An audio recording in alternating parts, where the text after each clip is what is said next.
Para cerrar nuestro coloquio tenemos la ponencia a cargo del doctor Richard Ronaldo Rice, que lleva por nombre De golondrinos pobres y migrantes, la poesía de Leoncio Bueno. Paso a compartir a ustedes la biografía del doctor Richard Ronaldo Rice.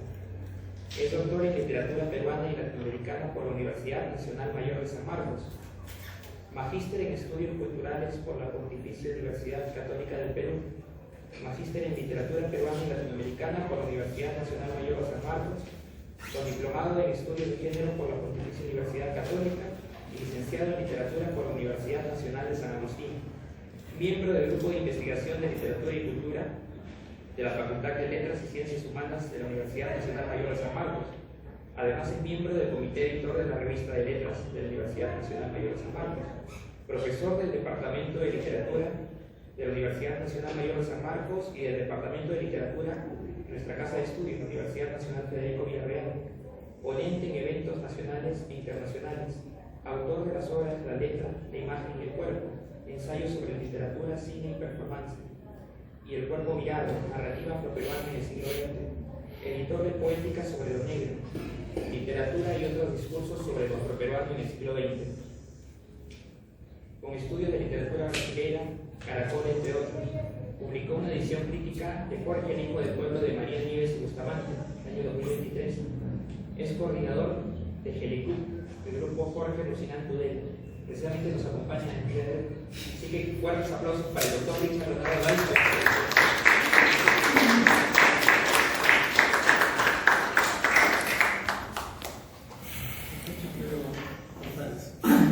Bueno, en primer lugar, agradecerles su presencia en esta sesión de investigación.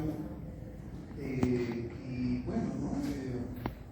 En realidad me siento honrado de poder compartir algunas ideas con Necker, un gran amigo, y con estos dos estudiantes tan talentosos, ¿no? A los cuales he tenido el gusto, el honor de enseñar. Espero que les haya podido enseñar algo. Y veo pues que han crecido. Siento eso, me siento muy orgulloso en realidad de ellos, ¿no? Simplemente siguen hacia adelante, no aprendan a amar, ¿no? Muy bien, muy orgulloso, muy feliz por ustedes. Bien, escuchando un poco las intervenciones aquí de mis compañeros, pues siento que debo reevaluar mucho de lo que yo iba a decir, ¿no? Pero no en el sentido de que lo deba cambiar, sino que creo que se puede potenciar. Inicio con un epígrafe de un cantante que a mí me marcó cuando era niño, ¿no? Chacalón, seguramente ustedes lo conocen. Y esta canción tan representativa para muchos que somos migrantes, en un solo verso creo que se sintetiza pues toda la poesía de Leoncio Bueno, un verso de Chacalón, ¿no? Pues sí, busco una nueva vida en esta ciudad donde todo es dinero y hay maldad. Uno de los poetas que mejor representan el fenómeno de la migración provinciana a la capital es Leoncio Bueno. Pero lo que interesa en su poesía es que deposita su mirada en las acciones que realiza este migrante por establecerse en Lima. En otras palabras, el poeta no se detiene a hablar del viaje llevado a cabo por los provincianos, sino cómo estos se posicionan en la ciudad. Este aspecto resulta significativo porque dicha poesía pone en escena la capacidad de agencia de estos migrantes, los cuales, a pesar de las dificultades que deben enfrentar en su nuevo lugar de residencia, saldrán airosos, ¿no? Necker hablaba acerca de este deseo de nostalgiar del migrante, ¿no? En la poesía de Leoncio Bueno, en gran parte de su poesía, yo siento que no hay espacio para eso. O sea, no es el poeta que está mirando hacia atrás, ¿cierto? Sino es el poeta que de alguna manera está tratando de instrumentalizar respuestas a la situación que está viviendo en ese momento. ¿Y cuál es ese momento? Llegar pues a la ciudad y buscar un lugar donde establecerse. El objetivo de la siguiente ponencia es analizar la figura del migrante en la poesía de Leoncio Bueno, poniendo énfasis en la representación positiva que hace de este al dotarlo de agencia.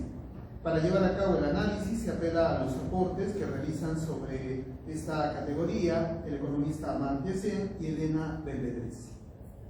El término agencia, de uso extenso en las ciencias sociales, se refiere de manera general a la capacidad de acción de los miembros de los grupos humanos en relación con los contextos en los que se insertan.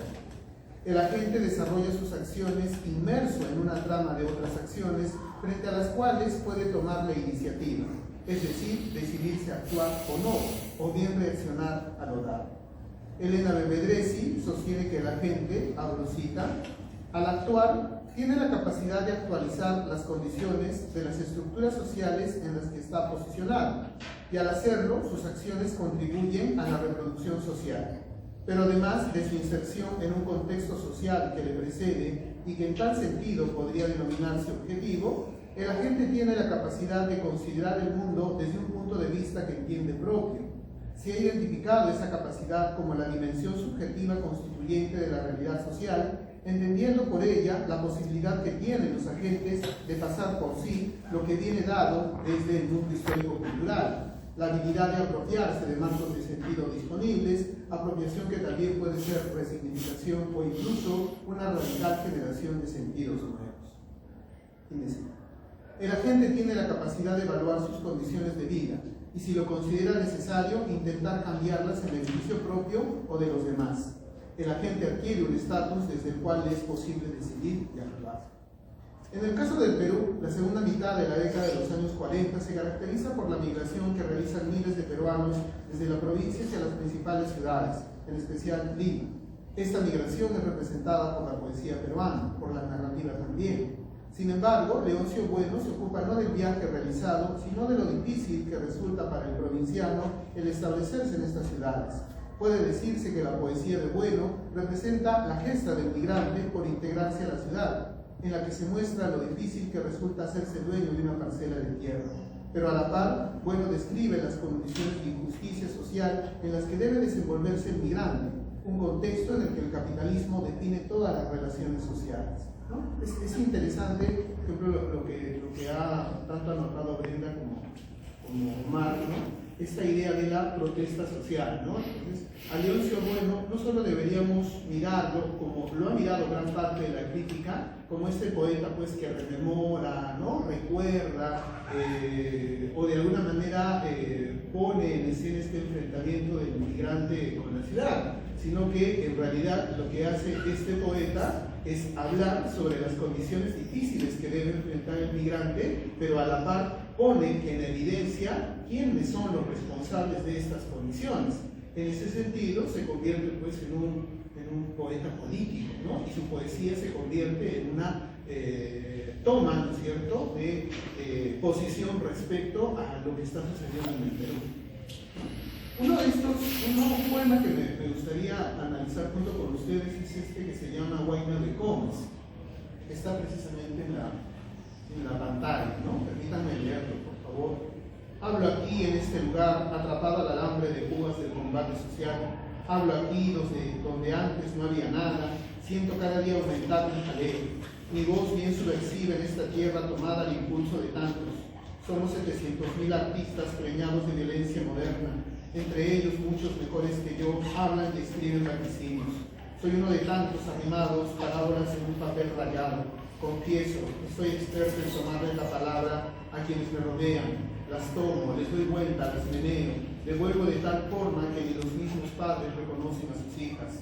Un día la masa dijo, ¿somos o no somos? Tomamos estos cerros. He aquí, se alza una obra grande enganchada al remolino de la era espacial. Mañana vendrán historiadores gringos, sociólogos, psicólogos, antropólogos. Dirán, qué interesante, ¿cómo se cae un paisaje lunar? Exacto, vinieron los hombres de la masa, no tenían agua para beber, pero sembraron árboles. Desde el inicio del recorrido poético, el enunciador lírico se inscribe su discurso en un lugar donde no había nada. En ese sentido, su palabra es fundante, construye un lugar, lo define.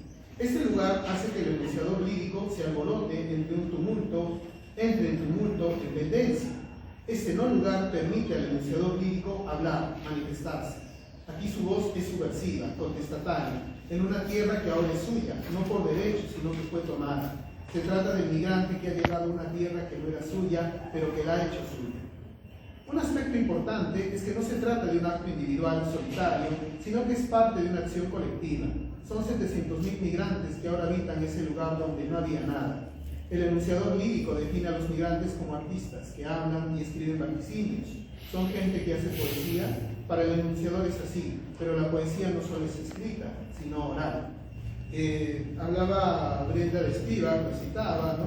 Y lo que dice Spivak es interesante porque ¿cuál es el error muchas veces de los científicos sociales, ¿no? Que buscan respuestas, ¿no? Que tienen que ver con la condición letrada en los subalternos, supuestamente, ¿no? Entonces, ¿pero qué ocurre? Ocurre que en realidad los subalternos o los subalternizados, como diría Mabel Moraña, no van a utilizar los canales de la ciudad letrada, sino que van a utilizar sus propios recursos, sus propias formas de expresión. En este sentido, el habla, por ejemplo, ¿no es cierto? Y miren cómo en este poema lo que hace el enunciador es evidenciar, pues, que no se necesita escribir para hacer poesía, no se necesita escribir para protestar. Versos más adelante, el enunciador lírico se describe como poeta, explica su labor. El oficio que realiza es descrito como un no tradicional, sino que también subvierte el heredable. Ni los mismos padres reconocen a sus hijas. Esto implica que estamos ante un poeta que no se considera como uno de corte típico, sino que es transgresor, contradictor. En los siguientes versos, el enunciador lírico narra que la masa dijo: ¿somos o no somos?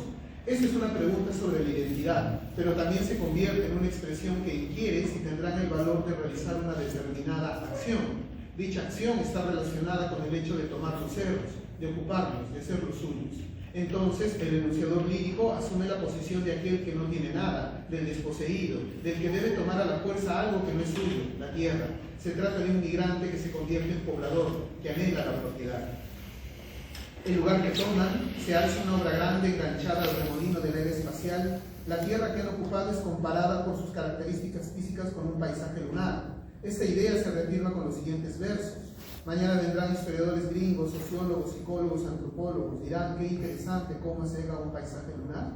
Resulta interesante notar que el enunciador lírico no describe solamente a los posibles estudiosos que se ocuparán académicamente de las invenciones que llevaron a cabo estos migrantes, sino que hay una especie de burla en la forma en la que se expresan. Aquí hay una especie de guiño, ¿no?, hacia la labor, hacia el poema de Arguedas, el famoso poema de Arguedas, ¿no? Y también podríamos de alguna manera relacionar este texto con Ariel Ayacucho de Julio Ortega, ¿no?, donde se pone en evidencia también esta situación de los científicos sociales que toman, digamos, a estos pobladores andinos, a los migrantes, como objetos de estudio, ¿no? Son objetivados, como diría Pierre Bourdieu. Entonces, aquí hay una especie de discurso-respuesta, ¿no? O sea, se está poniendo en evidencia no solo esta situación, ¿no? El objeto deja de ser objeto para convertirse en sujeto y convertir al sujeto en objeto, ¿no? Sino que hay una burla, digamos, ¿no? Hay una mirada sarcástica sobre esta labor, ¿no? He aquí un gesto decolonial que regresa a la percepción del sujeto letrado, que descalifica históricamente a los andinos, a los migrantes, porque no hablan correctamente la lengua oficial, el castellano. También aquí hay una crítica a los extranjeros que toman como objeto de estudio a los pobladores migrantes, a los andinos que llegan al distrito de Comas. En los versos finales el enunciador lírico expresa: exacto, vinieron los hombres de la masa, no tenían agua para beber, pero sembraron árboles. El símil que se construye entre Comas y el paisaje lunar se basa en que ambos lugares son desérticos, inhóspitos, donde no hay agua, pero en el que los migrantes lograron sembrar árboles. Puede decirse que en estos últimos versos se reconoce la capacidad de agencia de los migrantes, los cuales no se quedan de brazos cruzados, sino que ponen en evidencia la capacidad para resolver sus problemas. En este sentido podemos crear una línea, ¿no?, de sentido entre Arguedas y Leoncio Bueno, ¿no? ¿Cuál es la diferencia de Arguedas respecto a Ciro Alegría o Enrique López Andújar, ¿no? Que mientras los dos últimos no creyeron, digamos, en la capacidad de la cultura andina y el hombre andino, Arguedas sí creyó plenamente, ¿no es cierto? ¿Y qué es lo que va a hacer Leoncio Bueno? Creer también en esa capacidad, ¿no? Evidenciar que estos hombres y estas mujeres venidos delante, pues no se cruzaron de brazos, sino que lo que hicieron fue cambiar la ciudad, cambiar estas circunstancias tan adversas pues, que les tocó vivir, ¿no? Otro poema que me gustaría leer con ustedes, estoy dando el gusto de leer la poesía de Leoncio Bueno, perdonarán, es Carta a mi madre del día de su cumpleaños, que me parece uno de los mejores poemas de Leoncio, ¿no? Colonia Penal, El Frontón, 17 de mayo de 1954. Amasada, estás leve y anciana, tus pulmones se encorvan cual dos águilas ciegas. ¿Hasta cuándo se extiende tu condena? Desde niña bajo el mando de la rígida patrona. ¿Cuántas veces he escuchado tu sollozo en las penumbras de las lúgubres cocinas? Qué duro nos costó medio vivir. Pero entonces eras fuerte campeona, te incitaban la esperanza y los destellos de mis ojos cuando niña. Han pasado muchos años, años de soledad, de golpes y batallas. Ahora soy un hombre y por serlo de veras me han clavado en las rocas. Y tu madre prendida a la batea, hoy te duermes de vejez, de cansancio, de lo mejor de la tarea.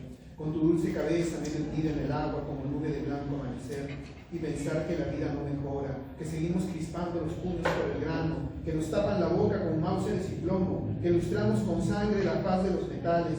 Los patrones siempre quieren ser más ricos, por eso estoy fiero, vivo un estallido que se agranda, y quisiera hacer algo, arrancar muchas cabezas, pero hoy solo me salen estos versos, esta espiga de amor que quiere hacerte joven.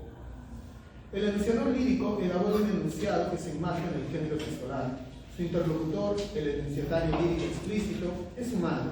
En el momento de la enunciación, la madre es una anciana. Estás leve y anciana, tus pulmones se encorvan cual dos águilas ciegas. En el siguiente párrafo, el enunciador lírico expresa: ¿hasta cuándo se extiende tu condena desde niña bajo el mando de la rígida patrona? ¿Cuántas veces he escuchado tu sollozo en las penumbras de las lúgubres cocinas? ¿Qué duro nos costó medio vivir? Resulta significativo que el enunciador lírico, quien escribe desde una cárcel del Perú, le pregunte a su madre: ¿hasta cuándo se extiende tu condena? El enunciador se refiere a una prisión mucho más difícil, que no está relacionada con un encerramiento, sino con una condición, la de ser pobre, la que la convierte en un personaje subordinado a un orden jerárquico. Esta condición subalternizada se remite a su infancia, es decir, que la madre del enunciador lírico ha trabajado toda su vida, siempre ha tenido que seguir las órdenes de un patrón o una patrona. La condición que experimenta la madre del enunciador lírico es disfórica, ya que le produce sufrimiento y llanto en el espacio asignado para su trabajo, la cocina, la casa. El verso final del estrofe es concluyente: qué duro nos costó medio vivir. Es decir, que esa vida a la que estuvo condenada la madre del enunciador no fue gratificante, sino que hace que se diga que solo se llevó una vida a medias. Un aspecto interesante es que el enunciador lírico utiliza el pronombre nos para referirse a este hecho, lo que hace que la experiencia de la madre también se extrapole a este enunciador lírico. Entonces, tanto madre como hijo, metonimia del pobre, no tiene una vida completa, sino que apenas desarrolla una media vida. En la siguiente estrofa, el enunciador lírico pasa a hablar de sí mismo. Entonces dice: han pasado muchos años, años de soledad, de golpes y batallas. Ahora soy un hombre y por serlo de veras me han clavado en las rocas. El enunciador lírico se define como alguien que vive en soledad, que ha luchado y que ahora ya no es un niño sino un hombre. Resulta interesante cómo la significación del término varía. Ahora no solo se refiere al hecho de haber dejado de ser un niño, haberse convertido en un adulto, sino que hombre tiene que ver con hombría, con valentía, con justicia, lo que en el contexto en el que se desenvuelve el enunciador lírico parece ser penado, castigado. Por lo tanto, dicho contexto no solo es jerarquizado, se divide en clases sociales en el que algunos mandan sobre otros, en el que los que sirven no están contentos con su trabajo, ya que esta actividad les causa dolor. También este contexto es uno de injusticia para el pobre, en el que si este último reclama o desea actuar como se debe, es penado y castigado.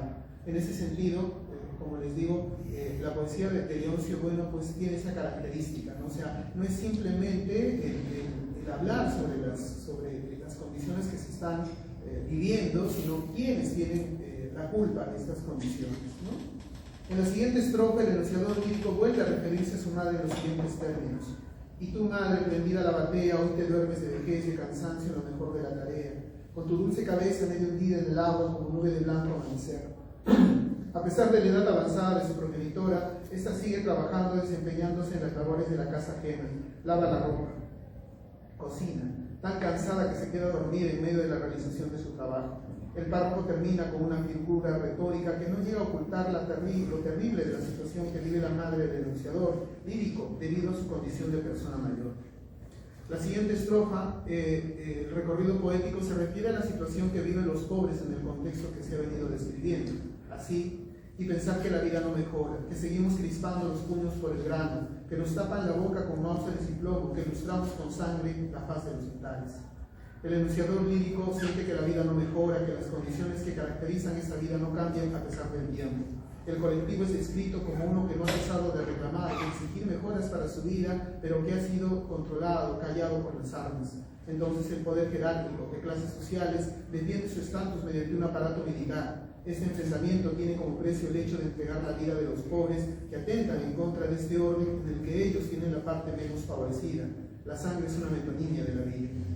En el siguiente párrafo se explica que este status quo no es del todo fijo, ya que los que más tienen, los ricos, cada vez quieren serlo más. No se está hablando de un justo interés, sino de una angurria, de un deseo por el dinero a costa de la vida humana, la vida de los pobres. Los patrones siempre quieren ser más ricos, por eso estoy fiero, mi voz un estallido que se agranda, y quisiera hacer algo, arrancar muchas cabezas, pero hoy solo me salen estos versos, esta espiga de amor que quiere serte joven. Esta situación hace que el enunciador lírico esté fiero, es decir, se enoje. Su voz se convierte en un estallido que crece más, pero siente que esto no es suficiente, que debe pasar de la palabra a los hechos. Estos hechos están referidos a la violencia. El enunciador lírico desea arrancar muchas cabezas. La metonimia se refiere a la gente que produce esta desigualdad, este dolor.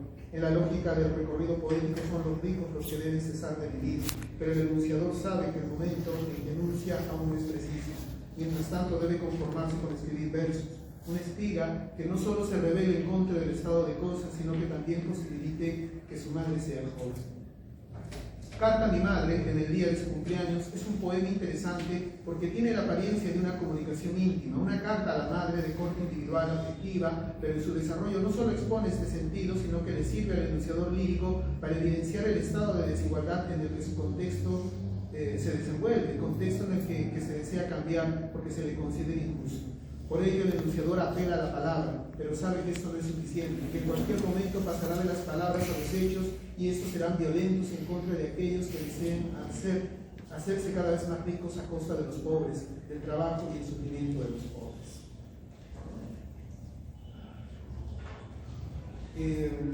Bueno, hay un poema que sí no voy a leerlo básicamente, que es el final. Es el canto del poblador de la barriada Pampa de Comas de 1959, ¿no? Y es interesante porque aquí en el poema se habla, digamos, de un enunciador lírico que no solo describe a las personas que son como él, ¿no es cierto?, sino el espacio pues, en el que están, en el que se desenvuelve, ¿no? Por ejemplo, aquí estamos los desterrados, ¿no? Aquí estamos en medio del paro. Entonces, el desterrado es aquel que está fuera, que está en el margen, ¿no? El que no tiene tierra, el despatriado, ¿no? Y es interesante porque de pronto no hay un interés, ¿no?, del enunciador lírico en volver a la provincia, ¿no es cierto? No se quiere volver. Lo que se quiere hacer es, o lo que se va a hacer, o lo que van a hacer, ¿no es cierto?, es convertir ese lugar en un lugar habitado, ¿no es cierto? Por la fuerza, por su calidad, digamos, de personas, van a convertir ese páramo, ¿no es cierto?, ese lugar agreste, ese paisaje lunar, digamos, en un lugar donde se pueda vivir, donde se puedan sentir bien, ¿no? En ese sentido, hay otro poema que se llama Techo Propio, donde el poeta o el enunciador lírico pareciera cantarle, digamos, a una cuestión muy humilde, ¿no? A una situación en la cual, digamos, para ojos externos, pues no estaría bien, ¿no?, que las cucarachas caigan, que entre frío, ¿no? Ante ojos externos, podría decirse que este es un personaje que romantiza la pobreza, pero hay que ponernos en el punto de vista de la agencia. ¿Qué dice Amartya Sen, no? O sea, el agente es aquel que resuelve sus problemas y el agente no debe ser evaluado desde una óptica extraña. Tal vez para el extraño, para el foráneo, aquello que hace el agente no tiene ningún valor o no tiene ética o no tiene moral. pero si la gente logra su felicidad de esa manera, entonces se ha cumplido dicha acción. Y eso es lo que sucede con estos personajes, ¿no?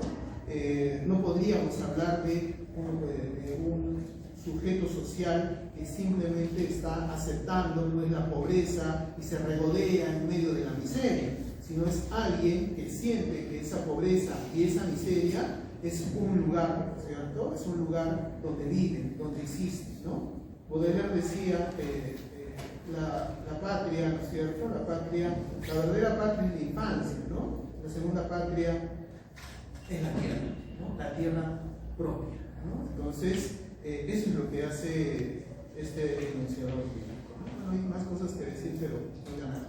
Muchas gracias.